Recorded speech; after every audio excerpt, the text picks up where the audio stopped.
नमस्ते मेरे प्यारे बच्चों। आज हम देखने वाले हैं हिंदी लोक भारती 10वीं कक्षा द्वितीय भाषा संपूर्ण। इसमें दो इकाई है। इसमें से पहली इकाई में से पहली जो कविता है भारत महिमा, इसकी जानकारी हम लेने वाले हैं। भारत महिमा, इसके रचनाकार है जयशंकर प्रसाद जी और विधा है कविता। भारत, भारत यानी हमारा भारत देश, और महिमा का मतलब गौरव गीत, महान होने की अवस्था, बड़प्पन, महानता। मतलब इस कविता में भारत देश का गौरव गीत गाया गया है। तो चलिए पहले देखते हैं हम रचनाकार का परिचय। जयशंकर प्रसाद जी का जन्म 30 जनवरी 1889 में वाराणसी उत्तर प्रदेश में हुआ। उनकी मृत्यु 15 नवंबर 1937 में वाराणसी उत्तर प्रदेश में हुई। जयशंकर प्रसाद जी छायावादी युग के 4 स्तंभों में से एक है। छायावादी युग मतलब हिंदी साहित्य का जो आधुनिक युग है, इसमें 4 वाद आते हैं। जो वाद है, पहला है छायावाद, दूसरा है रहस्यवाद, तीसरा है प्रगतिवाद और चौथा है प्रयोगवाद। इस 4 युगवादी में से छायावादी में जयशंकर प्रसाद जी मेन कवि में, मुख्य कवि में आते हैं। उनके साथ साथ सुमित्रानंद पंत, महादेवी वर्मा जी, सूर्यकांत त्रिपाठी जी, ऐसे ये 4 स्तंभ आते हैं। जयशंकर प्रसाद जी छायावादी युग के 4 स्तंभों में से एक हैं। हिंदी साहित्य के आधुनिक हिंदी साहित्य में 4 वाद आते हैं। उसमें से पहला है छायावाद, दूसरा है रहस्यवाद, तीसरा है प्रगतिवाद और चौथा है प्रयोगवाद। और इस छायावादी में 4 स्तंभ है, मतलब 4 प्रमुख कवि हैं। उनमें से पहले जो है जयशंकर प्रसाद जी, दूसरे हैं सुमित्रानंद पंत, तीसरे हैं महादेवी वर्मा और चौथे हैं श्री सूर्यकांत त्रिपाठी जी। जयशंकर प्रसाद जी बहुमुखी प्रतिभा के धनी हैं। आप कवि, नाटककार, कथाकार, उपन्यासकार, निबंधकार आदि रूपों में प्रसिद्ध है। आपको साहित्य के सर्वश्रेष्ठ ज्ञानपीठ पुरस्कार से सम्मानित किया गया है। आपकी रचनाओं में सर्वत्र भारत के गौरवशाली अतीत और ऐतिहासिक विरासत के दर्शन होते हैं। तो देखिए, हम अभी देखते हैं उनकी प्रमुख कृतियाँ कौन कौन सी है। प्रमुख कृतियाँ: काव्य संग्रह झरना, आंसू, लहर, महाकाव्य कामायनी, ऐतिहासिक नाटक स्कंदगुप्त, चंद्रगुप्त, ध्रुव स्वामिनी, कहानी संग्रह प्रतिध्वनि, आकाशदीप, इंद्रजाल, उपन्यास कंकाल, तितली, इरावती। तो चलिए अभी हम देखते हैं कि इस कविता की प्रस्तावना। जयशंकर प्रसाद जी द्वारा रचित भारत महिमा कविता गौरवशाली भारतवर्ष का परिचय कराने वाली है। जो हमारा भारत देश है, उसका गौरव गीत गाने वाली ये कविता है।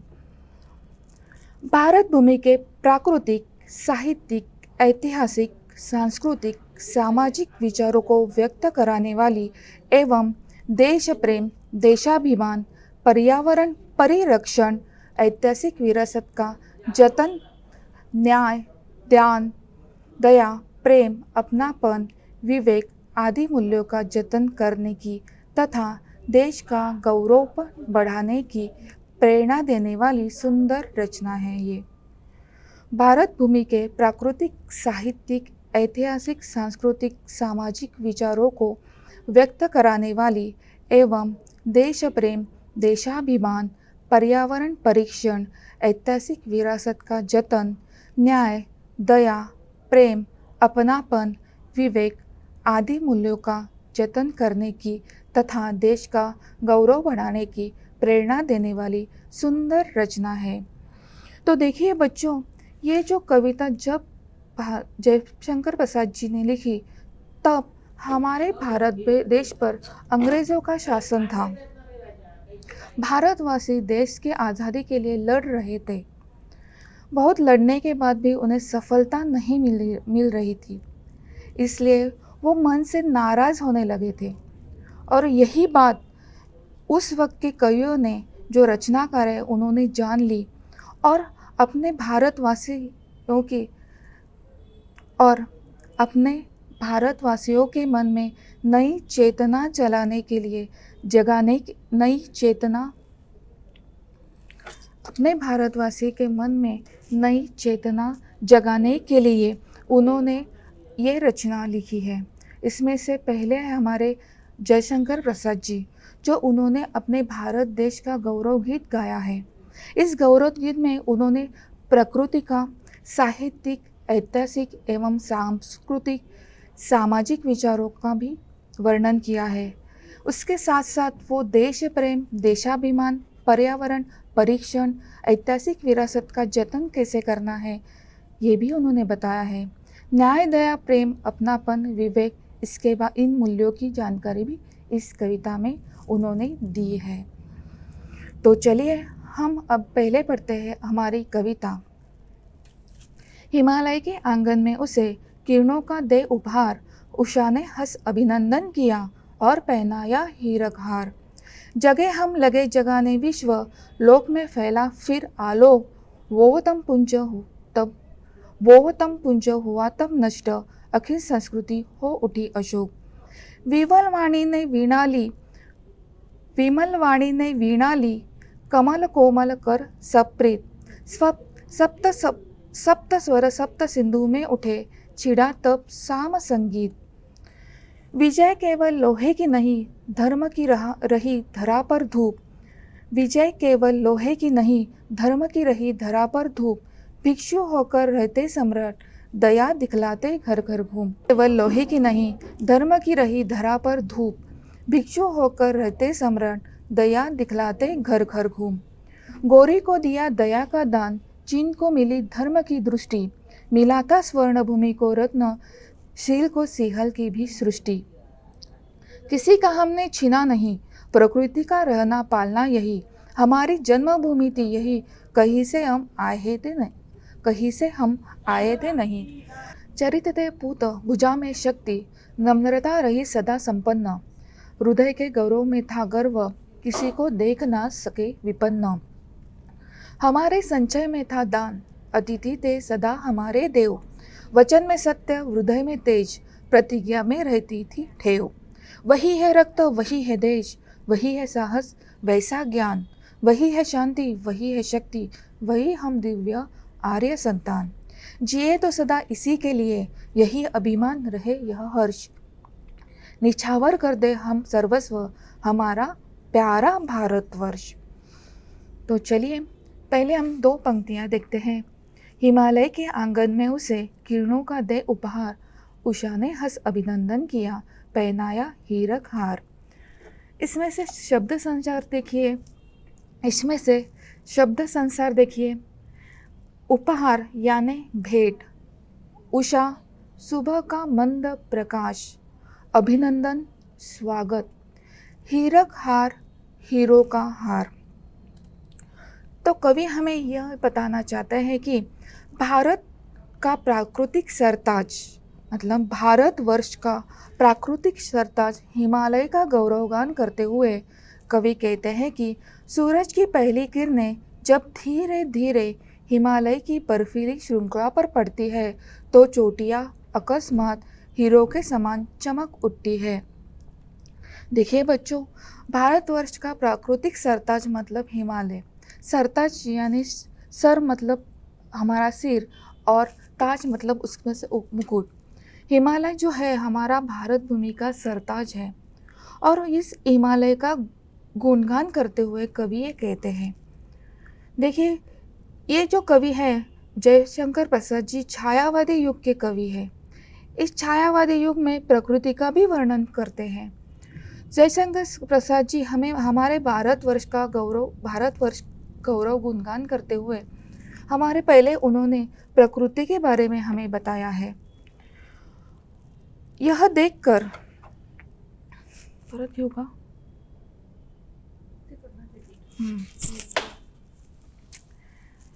चलिए हम भावार्थ देखते हैं। भारत वर्ष का प्राकृतिक सरताज हिमालय का गौरवगान करते हुए कवि कहते हैं कि सूरज की पहली किरणें जब धीरे धीरे हिमालय की बर्फीली श्रृंखला पर पड़ती है तो चोटियाँ अकस्मात हीरो समान चमक उठती है। तो देखिए, जब सूरज निकल आता है और हिमालय की चोटियाँ श्रृंखला मतलब चोटियाँ उसमें बर्फ़ रहती है और उस बर्फ़ पर जब सूरज की किरणें पड़ती है तो वो क्या होती है, हीरो समान चमक उठती है। तो यह देखकर कवि कहते हैं कि मानो सुबह ने इस भारतवर्ष की भूमि पर या आंगन में किरणोत्सार करके उसे हीरो का हार ही पहनाया हो। और यह देखकर सुबह भी हिमालय का हंसकर अभिनंदन कर रही हो।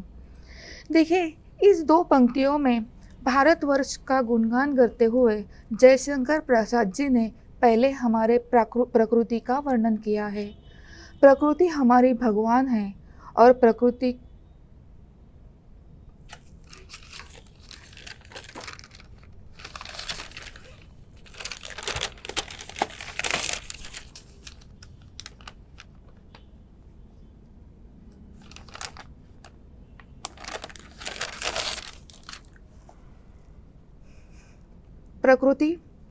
हमारा मंदिर है और हमारा प्रकृति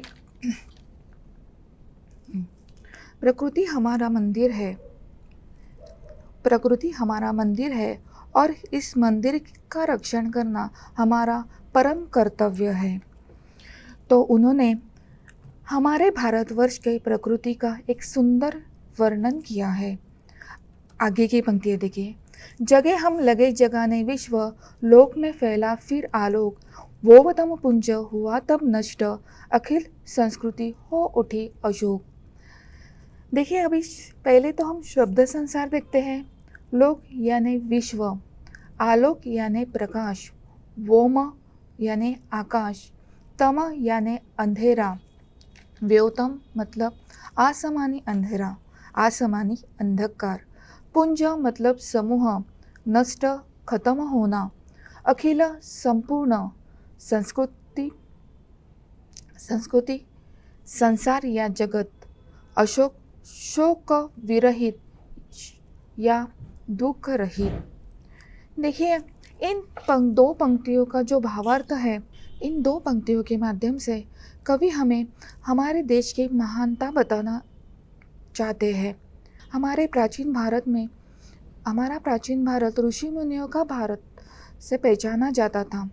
ऋषि मुनि जप तप करके उन्होंने खोज करके ज्ञान की प्राप्ति की और वही ज्ञान आज संपूर्ण विश्व में फैला है। इसलिए कवि कहते हैं कि लोक में फैला फिर आलोक, आलोक यानी प्रकाश। ये जो प्रकाश है संपूर्ण विश्व में फैल गया। जैसे आप जानते हैं कि आज जो आयुर्वेदा है, हमारे जो वेद है वो बहुत ही प्राचीन है। जब विश्व में ज्ञान का प्रकाश नहीं आया था तब हमारे भारतवर्ष में ये ज्ञान का प्रकाश फैला हुआ था। इसमें आकाश तक फैला अज्ञान का अंधकार समाप्त हो गया। इससे क्या हो गया, जो अंधकार है, अज्ञान है जो आकाश में फैला था वो समाप्त हो गया और पूरी संस्कृति, जो पूरा जगत है वो प्रकाशित हो गया। सारे अंधकारी रूपी अज्ञान का विनाश होकर संपूर्ण जगत शोक विरहित, दुख विरहित हो गया। आगे देखते हैं। विमल वाणी ने वीणा ली, कमल कोमल कर में सप्रीत, सप्त स्वर सप्त सिंधु में उठे, छिड़ा तब मधुर साम संगीत। शब्द संसार देखिए।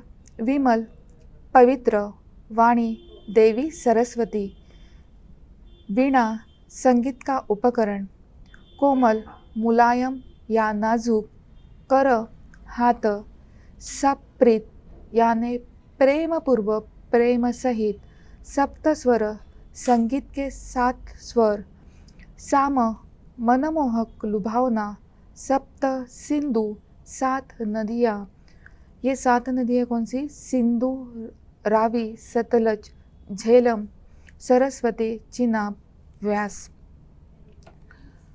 तो देखिए, इन दो पंक्तियों में कवि हमें यह बताने की कोशिश करती है, जो ज्ञान का प्रकाश हमारे भारतवर्ष में फैला है, उस ज्ञान की शुरुआत कैसे हुई। इस ज्ञान की शुरुआत सबसे पहले विद्या की देवी सरस्वती की कृपा भारतवर्ष पर हुई। उन्होंने अपने कोमल करों में प्रेम के साथ वीणा धारण कर ली है और उसी वीणा के 7 स्वर, मतलब कौन से, सा रे ग म प ध नि सा, 7 स्वर 7 नदियों के प्रदेश में, सिंधु, रवि, सतलज, झेलम, सरस्वती, चेनाब और व्यास, ये 7 नदियाँ, इसे सप्त सिंधु कहा जाता है। सप्त सिंधु यानी हमारा भारतवर्ष, हमारे भारतवर्ष सप्त सिंधु के नाम से जाना जाता था।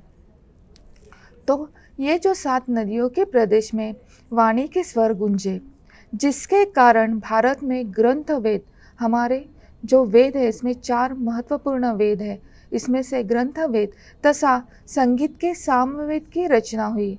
जो महत्वपूर्ण वेद है संगीत, इसमें से जो सामवेद है, वो सामवेद में संगीत की रचना की गई है, ऐसे कवि हमें बताना चाहते हैं। विजय केवल लोहे की नहीं, धर्म की रही धरा पर धूम, भिक्षु होकर रहते सम्राट, दया दिखलाते घर घर घूम।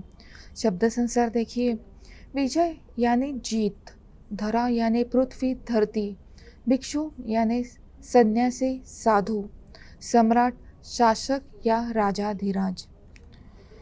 देखिए कवि क्या कहते हैं, भारत देश पर कई बार विदेशियों ने हमला किया, फिर भी भारत देश की अखंडता कायम रही। भारत में प्राचीन काल से ही लोगों के मन में धर्म की प्रखर भावना रही है और धर्म के रक्षकों ने संसार में धर्म का प्रचार भी किया है। मतलब भारत देश पर कई बार विदेशियों ने आक्रमण किए हैं, फिर भी जो भारत देश है उसकी अखंडता कायम रही है। भारत देश धर्म के प्रति आस्था रखता है, वो धर्म के प्रति प्रेम रखता है और धर्म के रक्षकों ने संसार में धर्म प्रचार किया है। पर ऐसे ही धर्म प्रचार नहीं किया। देखिए भारत देश के गौतम बुद्ध और धर्म वर्धमान महावीर जैसे महान धर्म पुरुषों ने विशाल साम्राज्य छोड़कर भिक्षु बनकर घर घर घूमकर लोगों के कष्टों को दूर करने का प्रयास किया और धर्म का प्रचार किया। देखिए यहाँ कवि क्या कहते हैं कि भारत देश के जो सम्राट थे वो भी कितने महान थे। जैसे भारत देश के गौतम बुद्ध जी ने जो है बौद्ध धर्म का प्रचार किया और वर्धमान महावीर जी ने जैन धर्म का प्रचार किया। ये जो महान धर्म पुरुष थे वो एक सम्राट थे। उन्होंने अपना साम्राज्य छोड़कर भिक्षु बनकर वो घर घर घूमकर धर्म प्रचार करते थे। पर उन्होंने धर्म प्रचार ही नहीं किया कि उसके साथ साथ लोगों के जो कष्ट है, लोगों का जो दुख है वो दूर करने का भी उन्होंने प्रयास किया है। गोरे को दिया दया का दान, चीन को मिली धर्म की दृष्टि, मिला था स्वर्ण भूमि को रत्न, शील की सिहल को भी सृष्टि। शब्द संसार देखिए, गोरी यानी मोहम्मद गोरी, स्वर्ण भूमि ब्रह्मा, आज हम इसे मैन मार्क नाम से जानते हैं या ब्रह्मदेश, रत्न त्रिरत्न बुद्ध धम्म और संघ, शील पंचशील तत्व जो है वो अहिंसा, अस्तेय, अपरिग्रह, सत्य और ब्रह्मचर्य, सिहल यानी श्रीलंका। चलिए इसका भावार्थ देखते हैं। भारत महिमा कविता के इन पंक्तियों के माध्यम से कवि कहते हैं कि भारत देश वीरों की भूमि है, जिसमें महाराजा पृथ्वीराज चौहान ने अपने कट्टर शत्रु मोहम्मद गौरी को भी दयापूर्वक क्षमादान दिया था। आपको मालूम है कि हमारा भारत देश ये वीरों की भूमि है। इसमें जो पृथ्वीराज चौहान थे, उनके जो कट्टर शत्रु थे मोहम्मद गौरी, उनसे उन्होंने युद्ध किया, उस युद्ध में उन्होंने हराया और उसे दयापूर्वक क्षमादान भी दे दिया। हमारे यहाँ शिवाजी छत्रपति शिवाजी महाराज भी थे कि ये देश के वीर पुरुष हैं। आगे देखिए, भारत देश के सर्वश्रेष्ठ सम्राट अशोक ने भी अपने पुत्र तथा पुत्री को चीन में बौद्ध धर्म का प्रचार प्रसार के लिए भेजा। जो सम्राट अशोक है, उन्होंने बौद्ध धर्म का प्रसार करने के लिए अपने पुत्र और पुत्री को चीन भेजा था। सम्राट अशोक ने ही स्वर्ण भूमि अर्थात ब्रह्मा के लोगों को बौद्ध धर्म के त्रिरत्न का ज्ञान कराया। उन्होंने ही ब्रह्मा के लोगों को त्रिरत्न बुद्ध धम्म संघ इसका ज्ञान कराया है। सिंहल अर्थात श्रीलंका को भी पंचशील के सिद्धांतों पंचशील अहिंसा, अस्तेय, अपरिग्रह, सत्य और ब्रह्मचर्य सिद्धांतों से अवगत कराया है। आगे देखिए, किसी का हमने छीना नहीं, प्रकृति का रहा पालना यही, हमारी जन्मभूमि थी यही, कहीं से हम आए थे नहीं। देखिए, कवि हमें क्या बताना चाहते हैं कि भारत ने कभी किसी संपत्ति या किसी राज्य छीनने का प्रयास नहीं किया है। आज तक हमने किसी की भी संपत्ति छीनी नहीं है, किसी का राज्य भी छीनने की कोशिश नहीं की है। आज आप खुद जानते हो कि हमारे भारत देश के बॉर्डर पर क्या हो रहा है, फिर भी हमने आज तक किसी देश पर हमला नहीं किया या किसी की संपत्ति छीनी नहीं है। यह भूमि प्राकृतिक घटकों से संपन्न रही है। प्रकृति ही भारत देश पर महान कृपा रही है। प्रकृति की भारत देश पर महान कृपा रही है। हमारी जो भारत भूमि है, प्राकृतिक घटकों से सदैव संपन्न रही है। हमारे भारत भूमि में ही 3 ऋतु मिलते हैं। यहाँ ही आपको हिमालय भी, हमारा जो सरताज है हिमालय भी दिखाई देता है। यहाँ आपको समंदर भी दिखाई देते हैं। यहाँ आपको हरे भरे पेड़ भी दिखाई देते हैं। यहाँ पर्वत श्रृंखला भी दिखाई देती है और यहाँ हमें रेत भी दिखाई देती है। मतलब सर्वगुण संपन्न जो प्रकृति है, और ये प्रकृति ने हमारे पर महान कृपा की है। भारत सदा से ही हमारी जन्मभूमि है। ये भारत देश जो है, ये हमारी जन्मभूमि है। हम उसकी संतानें हैं। हम बाहर से कहीं आए नहीं हैं। मतलब हमें भारत भूमि हमारी जन्मभूमि है, हम ही उसके संतान हैं। हम दूसरे देशों से यहाँ आए नहीं हैं। चरित्र थे पूत भुजा में शक्ति, नम्रता रही संपन्न, हृदय के गौरव में था गर्व, किसी को देख ना सके विपन्न। शब्द संसार देखिए, चरित्र आचरण स्वभाव, पूत पवित्र, भुजा बाह, नम्रता नम्र होने का भाव, गौरव बड़प्पन महत्व, विपन्न गरीब या दुखी। देखिए, कवि कहते हैं कि भारतवासी का चरित्र हमेशा ही पवित्र रहा है। हमारा जो चरित्र है हमेशा ही पवित्र रहा है। हमारे भुजाओं में प्रचंड शक्ति का संचार है, साथ ही विनम्रता और नम्रता यह हमारा गहना है। मतलब हमारे हाथ में शक्ति भी है और साथ साथ हम उतने ही विनम्र भी हैं। हमने कभी अपनी उपलब्धियों का घमंड नहीं किया। आज हमने जो भी प्राप्त किया उस पर हमने घमंड नहीं किया है। हमें अपनी सभ्यता और संस्कृति पर गर्व है। आज भी हमारी जो संस्कृति है, सभ्यता है, आज के काल में हमारे जो पाश्चात्य देश है वो अपना रहे हैं। मतलब हम क्या कर रहे हैं, हाथ जोड़कर नमस्ते बोलते हैं। आज यही है जो पाश्चात्य देश है, वो हाथ जोड़कर नमस्ते करने लगे हैं। जो योगा हमारे ऋषि मुनि करते थे, आज योगा हम लोग और हमारे साथ साथ पूरा विश्व कर रहा है। मतलब आज की जो संस्कृति है उस पर हमें गर्व है, और वो गर्व मतलब आज हमारे सभ्यता और संस्कृति पर हमें गर्व है। हम कभी किसी को दुखी नहीं देख सकते। हम जो है कभी किसी को दुखी नहीं सकते। दीन दुखियों की सेवा करने के लिए हम दीन दुखियों की सेवा करने के लिए हम भारतवासी सदैव तत्पर रहते हैं।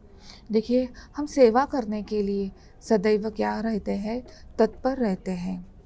हमारे संचय में था दान, अतिथि थे सदा हमारे देव, वचन में सत्य, हृदय से तेज, प्रतिज्ञा में रहती थी ठेव। संचय यानी इकट्ठा करना, संग्रह भंडार, अतिथि यानी मेहमान, सत्य सत्य बोलना, सच बोलना, प्रतिज्ञा संकल्प वादा, ठेव स्वभाव आदत। देखिए, कवि यहाँ यहाँ क्या कहना चाहते हैं कि संचय करना, धन इकट्ठा करना हम भारतवासियों की खूबी है। लेकिन संचय का उद्देश्य, जो हम भारतवासी जो भी संचय करते हैं उसका उद्देश्य होता है दान। हम दान करते हैं, दान कष्ट का दान करते हैं, कभी कभी ज्ञान का दान करते हैं, कभी कभी पैसों का दान करते हैं, कभी कभी अनाज का दान करते हैं। मतलब ये दान हम लोग करते ही रहते हैं। दानवीरता भारतीयों का गुण रहा है। हमारा जो दानवीरता है वो ये है, भारतवासियों का गुण है। हमारे देश में अतिथियों को सदा देवता के समान माना गया है।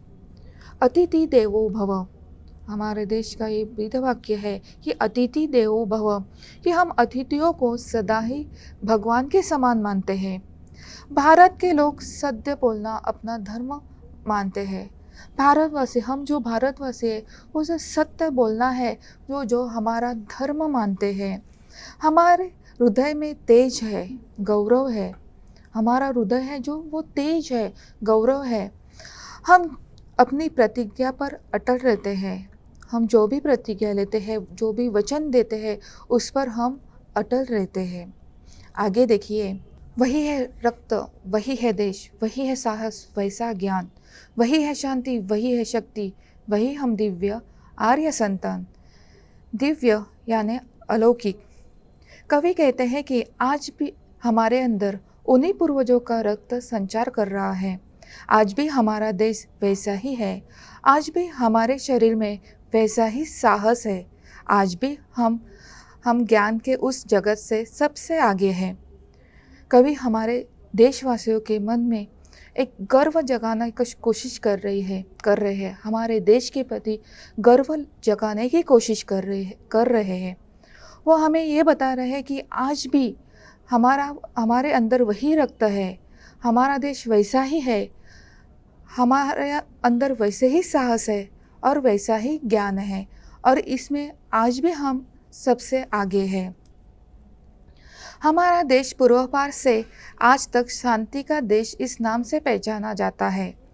आज भी हमारे अंदर वही शक्ति है। हम भी उन्हीं महान आर्यों की संतानें हैं। देखिए, आज भी हमारा देश है, शांति का देश माना जाता है।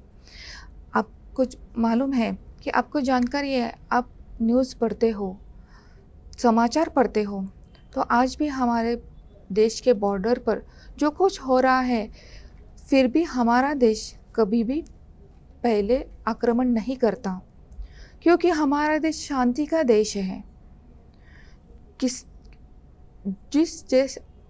क्योंकि हमारा देश जो है वो शांति का देश है। और कवि यही हमें यही बात बताते हैं कि हमारा देश ये शांति का देश है। हमारे अंदर वही शक्ति है और वही हम महान आर्यों की संतान हैं।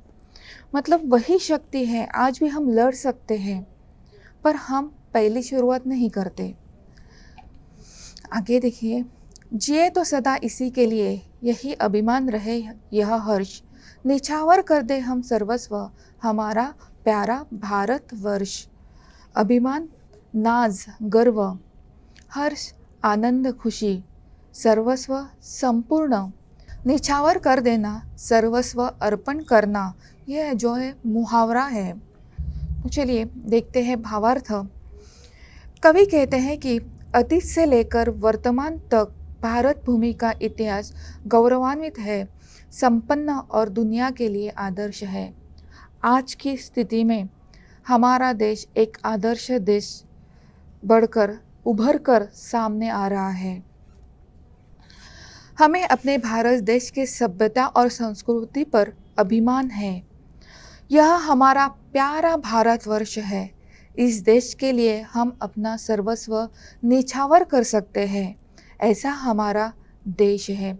देखिए, हमारी जो संस्कृति है, सभ्यता है, इस पर हमें अभिमान है। और ऐसा जो है हमारा जो प्यारा भारतवर्ष है, और इस भारतवर्ष पर हम सब भारतीय अपना सर्वस्व निछावर कर दे सकते हैं। ऐसा हमारा देश है। इस कविता से हमें क्या संदेश प्राप्त होता है? तो कविता के द्वारा हमें यह संदेश मिलता है कि हमें अपने संस्कृति और परंपराओं पर गर्व करना चाहिए और अपने देश पर सब कुछ निछावर करने के लिए सदा तत्पर रहना चाहिए। ऐसा हमारा महान भारत देश है। धन्यवाद।